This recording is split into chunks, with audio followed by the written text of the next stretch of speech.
Sound Advice continues here on Money Radio 1300 KKOL. I'm Susan Michaels. And I'm Rick O'Brien, and this is Sound Advice. And we're talking with Elliot Neff, founder and CEO of Chess for Life. You were mentioning that you have certain centers that the kids can go to, but you also do the teaching in schools.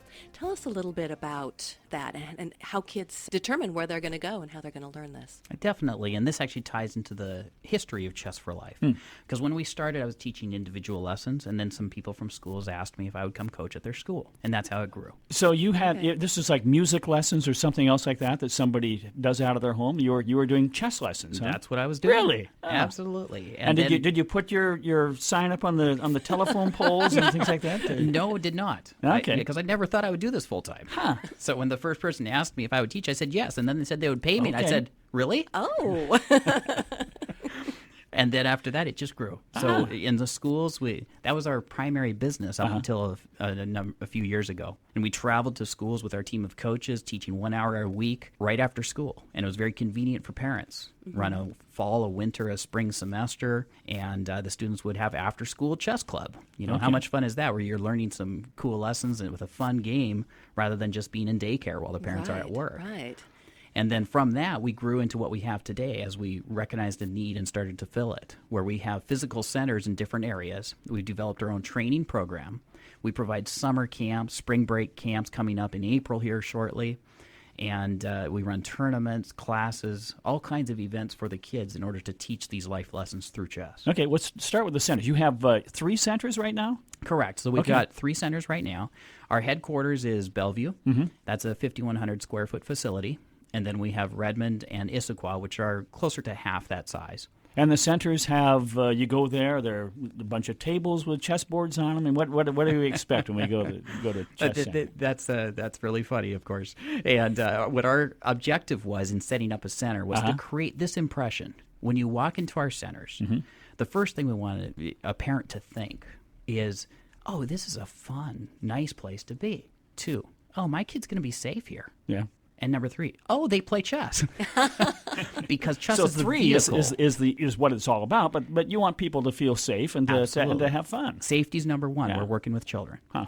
And so, yes, in these centers, it's a fun time. And what we've developed is we developed a program where we teach it 6 days a week, Monday through Saturday. And that's following the core curriculum that we personally developed at Chess for Life because we couldn't find something out there to fill this gap. And what that gap was a clear structure of understanding chess in a fun way, a cool way, not this boring old game. Yeah. And a way that you don't learn bad habits along the way. So we built the structure into 6 levels. It's similar to a martial arts style of program. Okay. Light colored to dark colored. And we also named it by the pieces. Pawn, knight, bishop, rook, queen, king. And so our structure is very, very simple. For our monthly program in our centers, there's simply a charge of $85, and a student comes for 1 class every week. So you can go through different levels. So you can kind of be not this, but similar to a black belt in chess, huh? Exactly. And so you start with your yellow pawn. Once you've completed all your topics, once you've passed it, you've been certified, you earn your certificate, graduate to the next level. Okay. And so in those centers, that's what we do is we have kids come in, they start with an evaluation assessment lesson, which is kind of like a pre-placement test. Okay, figure out where you're at. What do you know? What do you need to work on? What if they know nothing? If they know nothing, we start them the same way. Okay. Because that one-on-one pre-placement test, a student who thinks they know nothing about chess actually knows something most of the time. Okay. For example, if they've ever played another board game, they already know the basics of taking turns. Okay. We don't have to cover that. Now this this goes all the way. I know I've seen in them having the timer that they hit and things. You go into that when you get into the tournaments, and how much of that is part of the learning? We bring those in right at the appropriate times. Okay. So we have students everywhere from the absolute beginners up to those who've won the national championships and represented us at the world championships. So that's how the centers work. And then how are things set up in the schools? Is it similar or are there differences? So the difference in the school versus the center, the school is more a club feel. So you have students of all skill levels in the same group as opposed to in the center where you're playing with your own skill level. Okay. So in the clubs, you've got multiple students of all different skill levels. If it's a large enough program, and we do have some programs that have as many as 80 plus students in the program, which would then split into different groups. Okay. But in that club, 80 some in one school? Absolutely. Really? Yeah. In fact, the largest we've ever had has been over 120 students.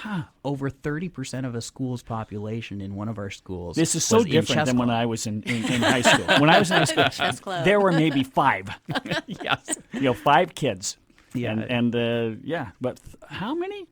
We've had over 120 in one school one school. in chess club at the same time. That's amazing. And for example, there's a school in Tacoma that today has 30% of the school population in the chess program, which is really exciting to see. You know, one of the things that Chess for Life is doing too in our education system is that we're really giving kids the tools that allow them to succeed. And so what happens is you may be aware of the STEM education gap that has been talked about quite a bit recently. Sure. With Bill Gates and such, and the need for jobs in STEM and how we've got a shortage of that here. Chess fits very well into that sphere, helping kids learn those basic skills at an early age that translate over to achieving in the STEM areas. Then you also provide the private lessons still, or do you not do private lessons anymore? So private lessons are typically taught at our center through what we call our premium private lesson program. Okay. And what that is in essence taking the class structure and giving it one-on-one.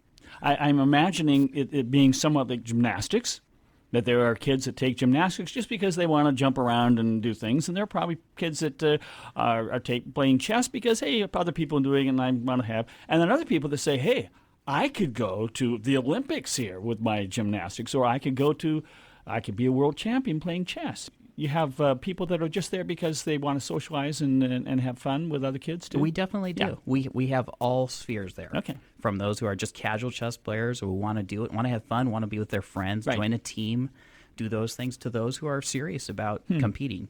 But the vast majority of our students are really here because they're having fun, Yeah. and B, they are learning the life lessons. They're learning how to concentrate better. They're learning how to focus. They're learning how to make good decisions.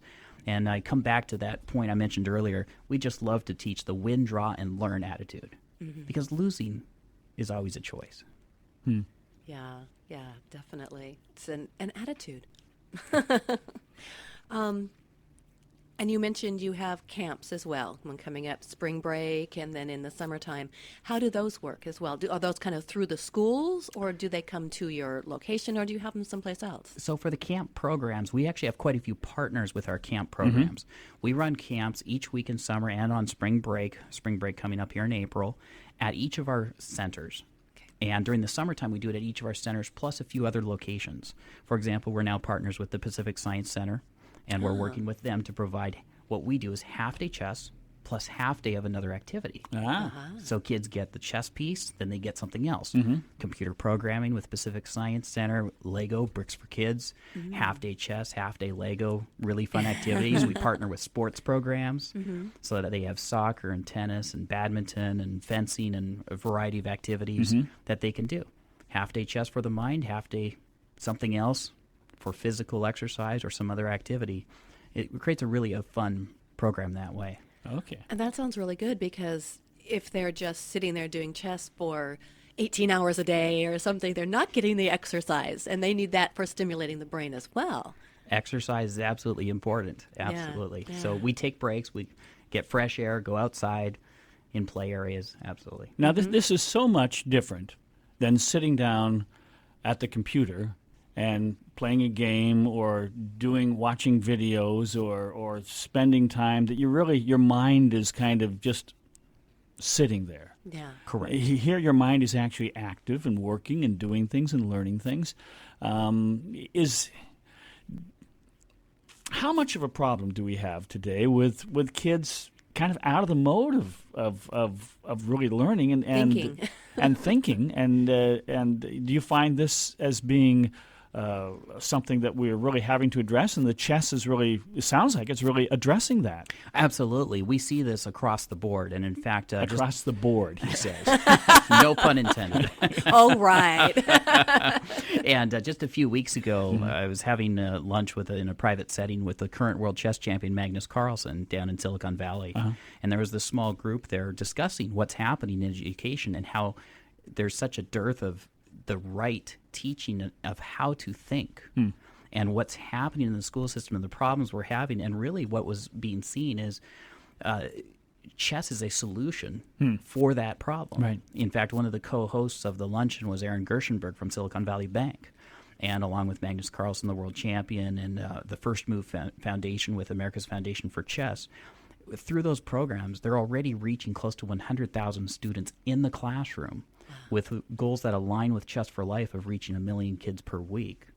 And the co-host of this luncheon, Aaron Gershenberg, I asked him specifically, I was like, so why are you interested in what this is doing? And he started a fund of over $2 billion with Silicon Valley Bank. And he said, I see the trouble our education system is in, and I believe chess is really the means for solving that. So if there's a parent out there and they said, hey, you know what? I wish our school had a chess club because this sounds like a good deal.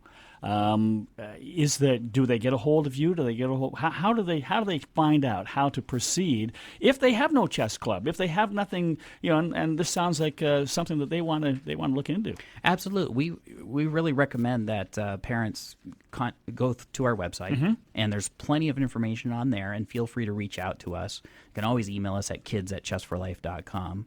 with the number 4, of course. And through that, there's a form on our website to apply for a school program with us. Okay. And that typically goes onto a wait list because of the requests that we get, but we do our best to serve. And if people want to get started immediately, they can always fill out on our homepage. There's this assessment form. You just fill out the form. It goes into our system, and we schedule a one-on-one for your child. Now, if somebody said, hey, you know what, I want to just get this going, do you have kind of some guidelines or some things to help people if they want to get a club or something happening at their own school, and not wait for the waiting list? When people wish to do that, we ask that they just fill out the form or email us, and we're always happy to lend a hand. Okay. Give some direction. We love to see parents get involved. Yeah. It's a great way to bring the generations together, get some quality time together. Oh, yeah, that's important. And we certainly recommend that. The more that parents can be involved in directing chess clubs and doing those things, the better. Okay. Now, your website again is? Chess for Life, with the number 4 in Number there. 4. .com. Okay. And is there a phone number people could call you at? There is. Our main office number is 425-283-0549. And that rings through to our headquarters in Bellevue. All right. And the email again is kids@chessforlife.com. That is correct. All right. Elliot, thank you so much for being with us today on Sound Advice. Thank you very much. And to everyone out there, just remember, it's your choice. Are you going to win, draw, or learn? We'll be back with more Sound Advice after this on Money Radio 1300 KKOL.